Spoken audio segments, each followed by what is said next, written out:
امام ابو حنیفہ رحمۃ اللہ علیہ کی زندگی کے 5 دلچسپ واقعات۔ امام ابو حنیفہ رحمۃ اللہ علیہ وہ پہلے فقیہ تھے جنہوں نے اصول فقہ کو ایجاد کیا اور ان اصولوں کی روشنی میں فقہی مسائل کا استنباط فرمایا۔ اگرچہ بعد میں امام شافعی رحمۃ اللہ علیہ نے اصول فقہ کو مرتب اور مدون فرمایا۔ حدیث و فقہ کے ادنا طالب علم سے بھی امام صاحب رحمۃ اللہ علیہ کی شخصیت پنہا نہیں رہ سکتی۔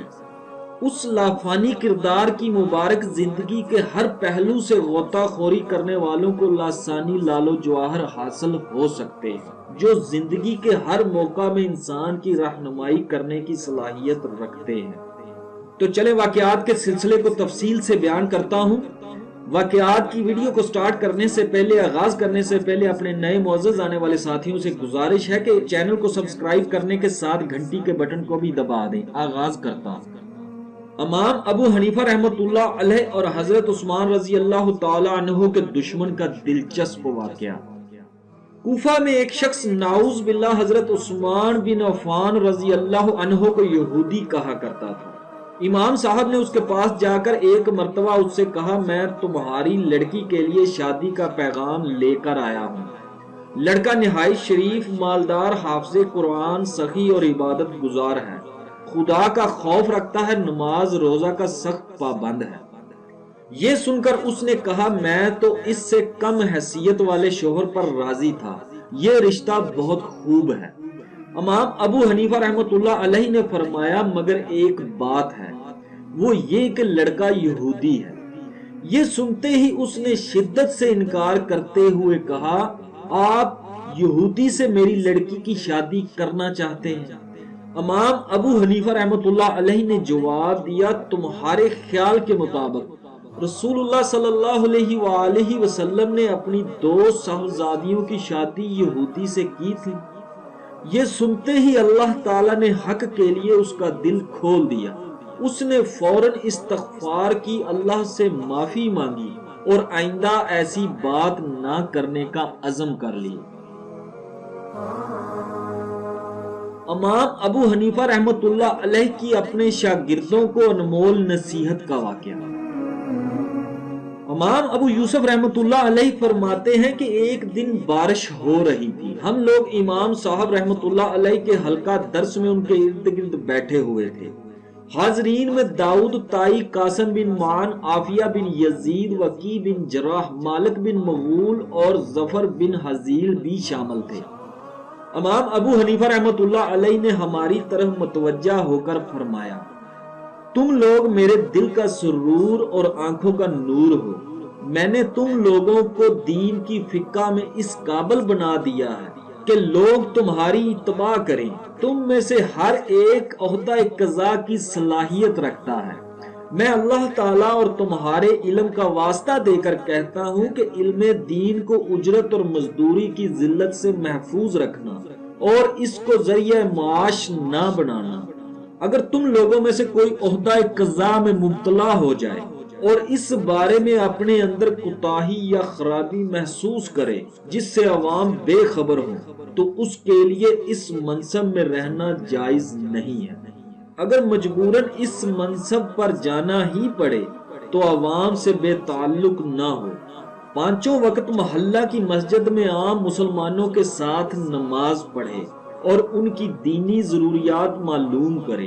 اگر درمیان میں بیمار پڑ جائے اور مجلس قضاء میں حاضر نہ ہو تو وظیفہ سے غیر حاضری کے دن ساقط کر دے، اور جو فیصلہ میں نا انصافی کرے گا اس کا فیصلہ جائز اور قابل قبول نہیں ہوگا۔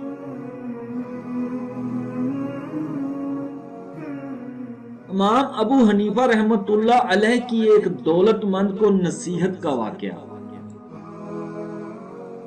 امام ابو حنیفہ رحمۃ اللہ علیہ کی عادت مبارکہ یہ تھی کہ جب اپنے کسی شاگرد کو خستہ حال دیکھتے تو مجلس درس ختم ہونے کے بعد اس کو بیٹھنے کا حکم دیتے، اور جب مجمع چلا جاتا تو اس کی مدد کرتے تھے۔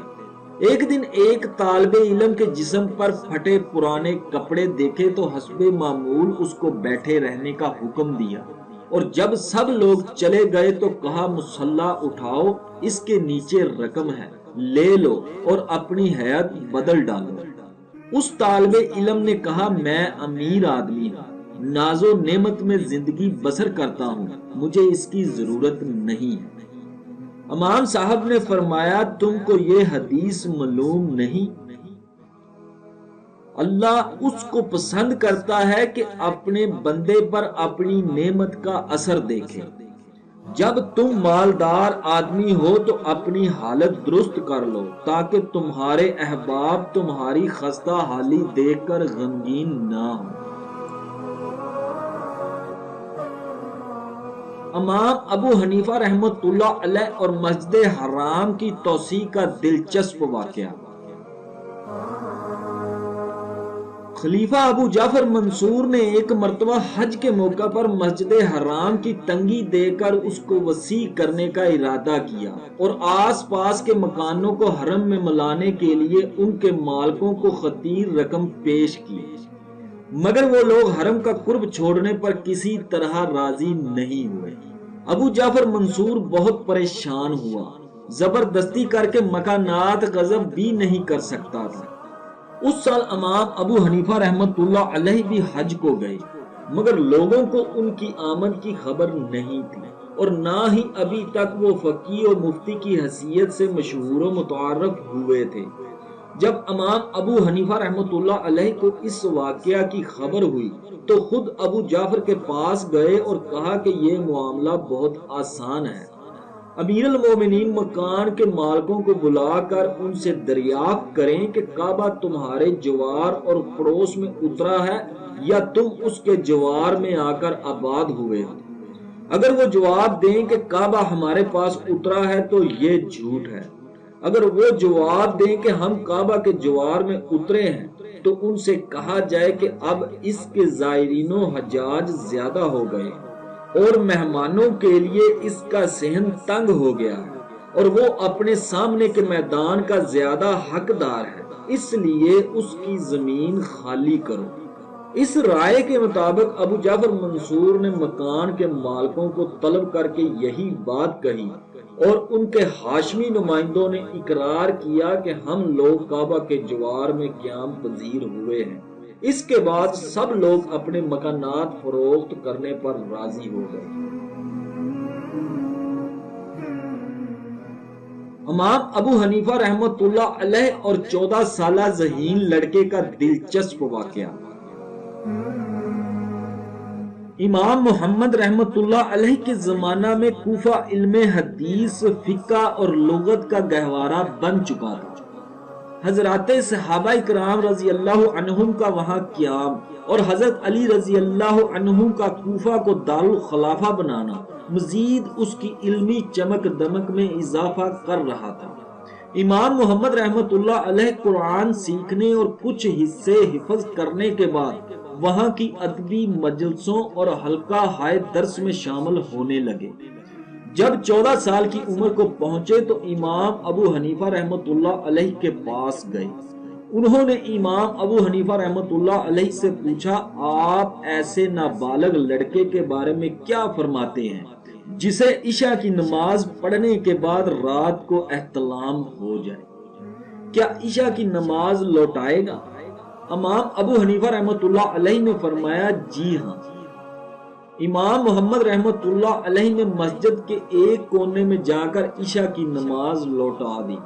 امام ابو حنیفہ رحمۃ اللہ علیہ نے یہ دیکھ کر فرمایا اگر اللہ نے چاہا تو یہ بچہ ضرور فلاح پائے گا۔ اس واقعہ کے بعد اللہ تعالیٰ نے فقہ کی محبت آپ کے دل میں ڈال دی، چنانچہ آپ حصول فقہ کے لیے امام ابو حنیفہ رحمۃ اللہ علیہ کی مجلس میں پہنچ گئے۔ امام ابو حنیفہ رحمۃ اللہ علیہ نے فرمایا پہلے قرآن کریم حفظ کر لو پھر سبق میں آ جانا۔ 7 دن بعد امام محمد رحمۃ اللہ علیہ نے واپس آ کر عرض کیا میں نے حفظ قرآن مکمل کر لیا ہے۔ پھر امام ابو حنیفہ رحمۃ اللہ علیہ سے کسی مسئلہ کے بارے میں پوچھا۔ امام ابو حنیفہ رحمۃ اللہ علیہ نے فرمایا یہ سوال کسی سے سنا ہے یا خود تمہارے ذہن میں پیدا ہوا؟ عرض کیا کسی سے نہیں سنا۔ بلکہ میرے ذہن میں پیدا ہوا۔ امام ابو حنیفہ رحمۃ اللہ علیہ نے فرمایا یہ تو بڑے لوگوں کا سوال ہے، آپ پابندی کے ساتھ درس فقہ میں شریک ہوا کریں۔ اس کے بعد امام محمد رحمۃ اللہ علیہ 4 سال متواتر امام ابو حنیفہ رحمۃ اللہ علیہ کے درس میں شریک ہوتے رہے اور مجلس فقہ کے تمام مسائل کے جوابات لکھ کر اسے مرتب کرتے رہے۔